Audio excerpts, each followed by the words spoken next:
Well, hello and welcome. Welcome to Around the Town with Mark. I am Mark Whalen, your host, and we're always glad to have you tune in and visit with us. Well, something that's not new, but something you should all know, all be proud of, is that Groton, New London is the submarine capital of the world. What is new and very appropriate is that the sail from the USS Groton is coming home to be on permanent display. My two guests today are going to tell us about this great program. Allow me to introduce them to you. We have City of Groton Mayor Marian Galbraith. Hi, Mark. Hello there.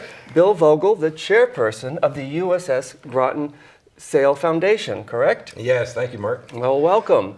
Bill, let's start with you. Please tell us and introduce the Groton Sail Foundation to us. Oh, the Groton Sail Foundation is just getting started, actually. Marian did a survey about a year or so ago and found out, when she did find out that the sail was going to be available, the survey was done to see if people would be enthusiastic about having the sail brought here and a monument set up for the USS Groton sail. And the people were very enthusiastic, and so basically, as a result of that enthusiasm, the USS Groton Sail Foundation was incorporated in January of this last year, 2016, and we got our 501c3 status in June of 2016. So we have a board of directors and a steering committee now that is getting organized, and so we're in the process of laying out our plans and raising funds and getting our designs going for the foundation, for the sail. We expect, we're thinking about, we've identified land, and we think that we're going to be able to get it. That's right on the Thames River, so it's going to be a very nice location. And so quite a bit's going on with this right now. We're pretty busy. We're visiting different companies and talking to people to get their ideas and see what we can do in the way of funding and that kind of thing. So it's been exciting, don't you think, Marian? It's very exciting, very exciting. Oh, well, Marian, please tell us about the city's role in this foundation. So, the story of the sail coming home really goes back to about the time that the ship was decommissioned in 1997. And at that time, people talked about, well, wouldn't it be nice to bring that home? Because there was so much excitement around the USS Groton when it was first launched, when it circumnavigated the globe. So much excitement here. Even its decommissioning was, a huge party because people were so proud of it. But it wasn't until much more recently that Captain Lottie, who was the commanding officer of the subbase, and Lieutenant Commander Amder, who was the officer in charge of the Nautilus, said, the boat is out there in Bremerton, Washington, and you might want to think about really putting something together. So the city and the town did a joint resolution to form a task force to investigate bringing it home. Well, that's a long way away. So it's way over on the other coast. Yeah. Now, I understand this is actually the third ship in the Navy. Is that correct? That is called the USS Groton? Yes, and actually, we might even have a little, right in our commissioning booklet here, there's actually a history of each one of the USS Grotons in the past. And don't ask me what too much history about them right now, because I haven't read that brochure in a while. But Groton is not the USS Groton. It's the first submarine, but not the first Navy ship with that name. Well, 1997 is actually quite a many years ago. We should be very fortunate. Is there any story behind the fact that the sail still exists and wasn't cut up with the rest of the ship? It is in pieces, so it's going to have to be reassembled. But it was sent to Bremerton for their recycling program, and the joke is that it's sent there to be made into razor blades. And that was why Captain Lottie and Lieutenant Commander Amder said, now's the time to speak up. So we did contact NAVSEA about being able to get it, and so it is here. It took 4 flatbed trucks to move it here. So, and what we asked for was the sail itself. It's fair water planes. Okay, this is me, the teacher. Yeah. And the rudder. So they are here. They're at the sub base. So it has been salvaged, so to speak, but now it's going to have to be reassembled. Well, Bill, this is a good opportunity to please share with our viewers that may not be all familiar with the terms, just exactly what are we talking about? We're not talking about a white sail that's flittering in the wind. Well, actually, what we're talking about is the submarine sail. It's fair water planes that Marian just referred to, and then also the rudder is part of the monument, the package that's going to be the monument.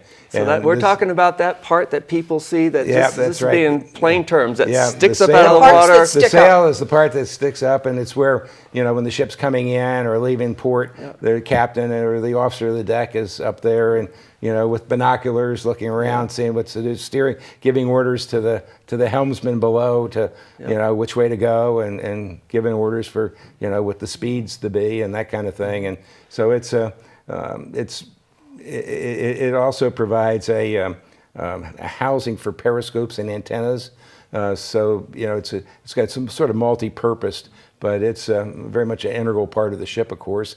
And then the fair water planes stick out from the sail on the Los Angeles class, which the Groton was. The Virginia class doesn't have fair water planes now. They actually are lower part of the hull of the ship, but no, it's and then you might sometimes see people standing on those fair water planes.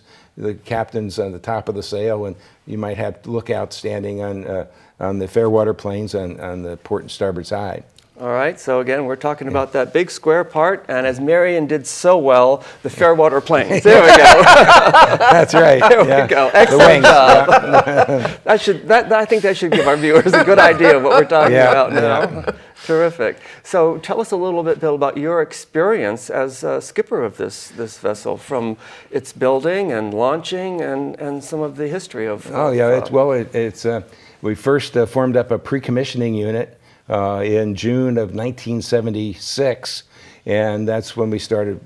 That's when I first came there, and actually the two people that usually get there first are the captain, the skipper of the pre-commissioning unit that turns into the skipper of the ship, and the yeoman who actually starts filling out the paperwork to say that, hey, we've established a pre-commissioning unit, in this case for the USS Groton.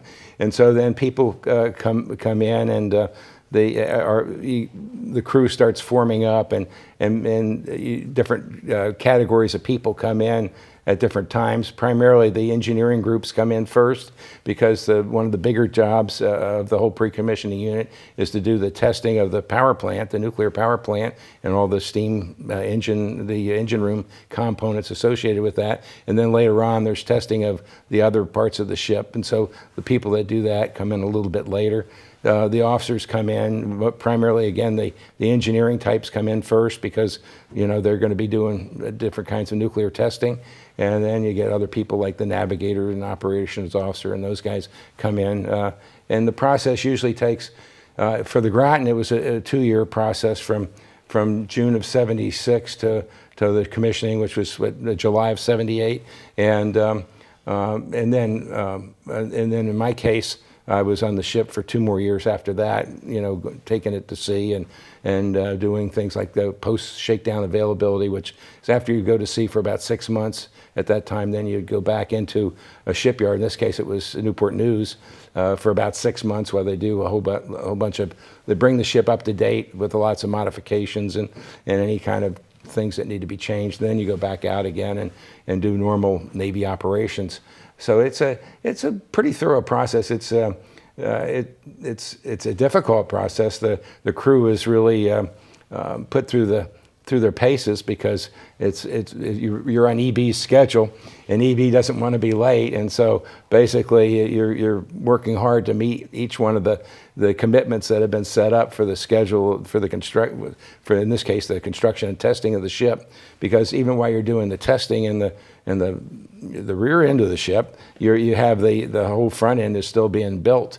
In those days, they do it a little differently now. They actually build modules and slide them in, and it's a shorter process and a more efficient one. But In those days when we did it, many a night you'd be back in the engine room, the maneuvering room, and smelling all the welding dust and smoke because there was all kinds of work going on during that process. The ship was launched about. Let's see, what date did we say the ship? That it was launched October of 1976. And Yeah, then it October. was So yeah, so commissioned in 78. yeah, so the pre-commissioning unit is there before the launch, and then we man the ship during the launch, which was about 6 months later, I guess, and then then finally you get the commissioning and you take it to sea. And I think we also, when we commissioned the ship, I think that's when we started Groton Week, and I think that's when we also started the Sail Fest over in New London. So a lot of those things came together. Most people don't associate those things, but in fact that's what the impetus was. There was a whole week of different activities for the crew to play softball, and there was all kinds of celebrations going on during that period of time. So it was quite exciting for me, obviously, but.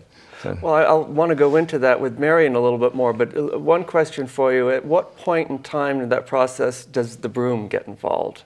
The Queen. Tell us about tell us about the broom. Well, usually in the Navy, the broom is a clean sweep. So it's whatever the mission was, and in this case, probably making the schedule. Would be let's say the ship's going out on sea trials. Usually, as before the ship actually is commissioned, it goes on 3 sea trials.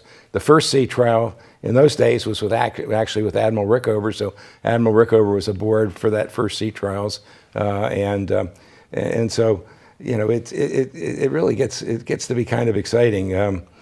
I lost track of your question. But you want that broom to be the facing broom, yeah. Correct? So if you make your schedule and you do everything right, then you get to hoist the broom and you got a clean sweep. Okay, good. Well, that's just, I was out kayaking one time, and fortunately, I'm from a Navy family, so I knew what they were talking about. And some guy in a boat hollered over to me, "What direction was the broom?" Well, they probably were coming back, and maybe they had a very successsul operation, so they were hoisting their clean sweep for that. Yeah, okay, all right, great. Well, Marian, tell us a little bit more about, I know we're just finishing Submarine Century. I know that there's a lot going on with water taxi and Thames Street and all of that, and I would imagine that some of that gets all tied in together? Yeah, so the wonderful thing about timing is that just about the time that this joint committee was getting together of the city and town was when we also understood that it was our 100th anniversary of being the submarine capital of the world and of our sub base. And so they became very combined. It was all very well related, and a lot of the same celebrating that you saw around sub-century was very evident. And as Mr. Vogel said, it was very much a part of that very early days of the Groton. Groton Week started around Groton, and it continued for many years. And so, this whole initiative really is about, if you will, prolonging that sense of celebration that was in Submarine Century. So we want to permanently memorialize that wonderful pride that we have in being the submarine capital of the world. Yep. And the mission of this public monument that we want to establish is to honor the men and women who design, build, and operate submarines. I mean, that's what makes us the submarine capital of the world. And that's what we want to honor, is that wonderful synergy that we have between EB and the submarine base, all the submariners and their families who make this successful, all the people who work at EB. So that's very, very important to us. And that's a lot of the pride and I think the enthusiasm that's around this project, because it's really about claiming that as ours. And not just for the folks that are active duty today, but we are a community where we have so many residents, retirees that go back many, many, many years that dedicated themselves to building and designing these submarines. And so it's also a great deal of pride for them as well, I'm sure. Right, and it's not even just Groton. I mean, although, we kind of got this underway. But the same regional pride that we saw in Submarine Century is evident in this as well. This is not just us. It's this region saying, yeah, this is important to us, and so it's also embraced by New London. Bill lives in New London. Yes, I do. But people in We'll Ledyard forgive him and for that. but it's important to all of us, and so a lot of our campaign here for the USS Groton Sail Foundation is about reaching out to those different groups who have such a stake in this. The retirees from retired subvets, or I guess every subvet's is retired, but the people who worked at EB, the people who were who have followed, this history of the USS Groton, who remember that pride, and so there's so many different groups that we're going to be reaching out to. All the businesses who are part of the defense industry that support EB and the sub base. And we even have 4,000 people thereabouts right in New London at the old Pfizer buildings, which are actually pretty new buildings. Right. So we got the EB's got a big presence both in Groton and in New London and in Rhode Island. And of course, you've got all full support, I'm sure, from the current commander of the base. Absolutely. I think you mentioned they're the ones that are going to be rebuilding. So Electric Boat is going to be taking on okay. the rebuilding of the sail. right. So it's in. So the sail itself is in two parts. The Fairwater planes are another part. So that will all have to be reassembled, and Electric Boat is going to take that on as part of their apprentice program. So they've recently Wonderful. announced an apprentice program to try to train, some of the people. There's an apprentice program for the draftsman, apprentice program for people in the yard. So they are going to use this. This isn't just although it's a wonderful benefit to us, it's also going to be of benefit to EB because they can train people doing this. So that's, it's really nice to be able to do that. Yeah, it really dovetail Terrific. well. Yeah. And this is going to add just one more element to the great city of Groton, too, another park. Yeah, so yes, and we hope that it's going to be located quite close to the U.S. Subvets World War II National Memorial East, which I think creates its own kind of synergy of being able to look at, that fantastic history of the submarines in World War II and connecting that to then the more modern development of the nuclear submarine.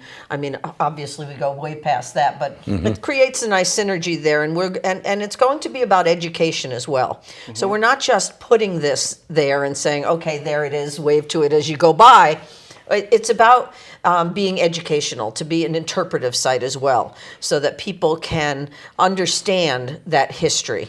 That's a big part of this, is the education that goes with, both locations. That because the World War II Subvets Memorial hopes to do that too, and does that very well.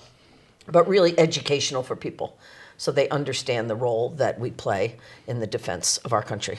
And I'm sure that great care was taken when you selected the location, that it's going to be totally accessible for everyone to come up to and actually be able to experience and to touch.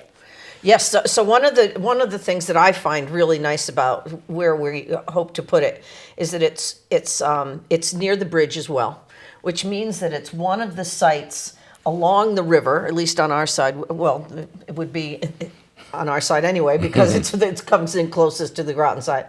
But when a sub comes in, it comes at some points closer to land than others, and it's really not it coming in closer, it's the way the land is formed.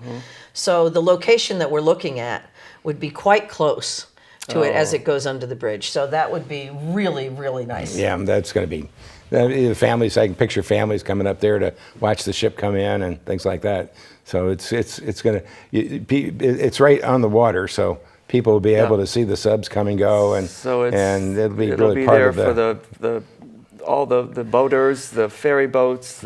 It'll really have a prominent place. And the subvets for every homecoming. They have a homecoming committee, and when a submarine is coming home from deployment, they go down, and they currently go to a place farther south on the Thames River, and they welcome the boat home, and they stand at attention and salute the boat as it comes in. And I'm really very excited about this. I hope being their new home for the homecoming. I think they'll be able to see they'll be able to see, and the people in the submarine will be able to see them better. Yeah. That'd be kind of nice. Oh, it sounds wonderful. And what about, obviously, funding? And something like this obviously is a nonprofit organization, and you've got to have funds, you've got to have volunteers. Tell us a little bit about that project or that part of this project, and how perhaps our viewers can help. Yeah, well, actually, it's going to be rolled out. We have different phases of fundraising, and so the first phase is let's get a little contribution from the officers and the steering committee, and then we move on to try to get some large donors to make contributions, of which we already have one, and then we go into more fundraising mode that involves the community and the people more. So it's a great. We don't really go into the public phase of fundraising until about halfway through. We're in the process of raising about $1.3 million, and so when we get about halfway there, which should be 6 months or so, then we'll go into a public phase where we have more functions that'll involve the public and try to get donations from lots of people, but would probably be smaller than what we'd get from a larger donor. Certainly. Well, that kind of leads me into the next question I was going to ask about timing. Do you have an outline as to when you hope to make certain goals, and when you hope to actually have this in place and available as a site to view for visitors? Well, we're actually a little more flexible than we might be if we were actually a shipyard trying to launch a ship or something. So it really depends on how fast the money's raised. But our objective is to get the monument up in between 2 and 3 years and have the money raised in about a year.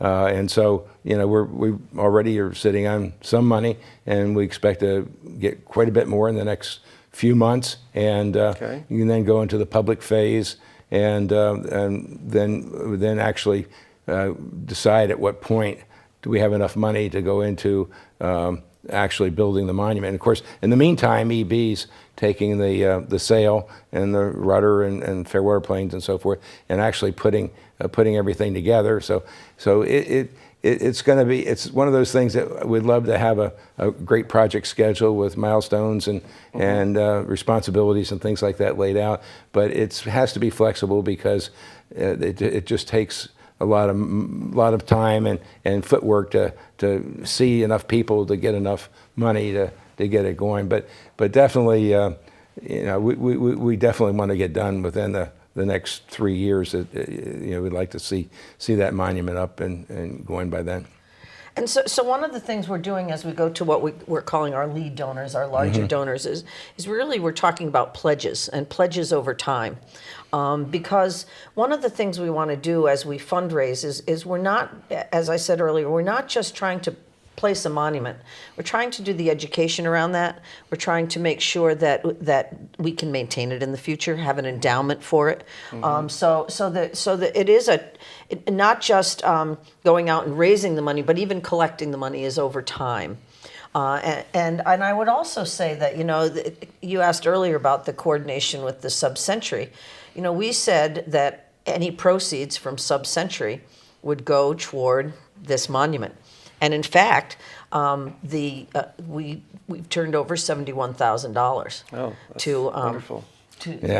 Which is a nice piece of change to get started with. And so that wasn't even an intended part of the project at that time, but I think it really shows how much people are interested in this. I mean, that money was raised through the sub trail. That money, the sponsors for the sub trail, it was raised from people buying the challenge coins that celebrated. I mean, it really showed how much people are invested in this and how proud we are. So that, it's all tied together there. Yeah.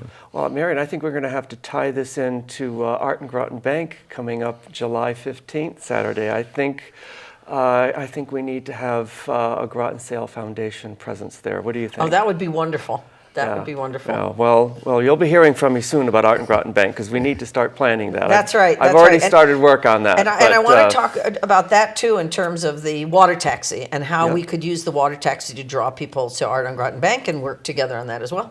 Yeah, yeah. Well, the water taxi obviously is something that you've been working very hard on, and it's very exciting. Just tell us just a little bit, just give us a little bit more info about what's coming up for the season for the water taxi. Okay, so the water taxi will start its season on Memorial Day weekend. And in fact, that weekend, there's going to be a concert at a Coast Guard band concert at Fort Trumbull. So the water taxi is going to be a great way to get over there to that concert, and something to do after the concert because it's in the afternoon. Go on a little tour. So we're really gearing up for this season.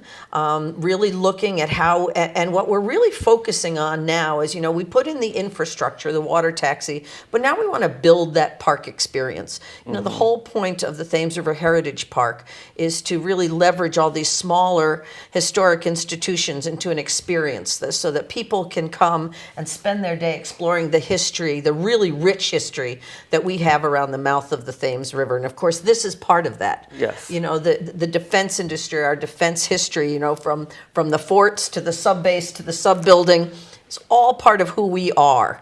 And so that's what we're trying to build now with around the water taxi, is building that history experience. Yeah, well, we here on the Round Town with Mark have often tried to promote the wonderful history that the city of Groton has, which is so rich and diverse, from the mouth at Eastern Point all the way through Thames Street down to the bridge up on Groton Bank. I mean, we're just loaded with lots of wonderful, wonderful, rich history. We're very, very fortunate.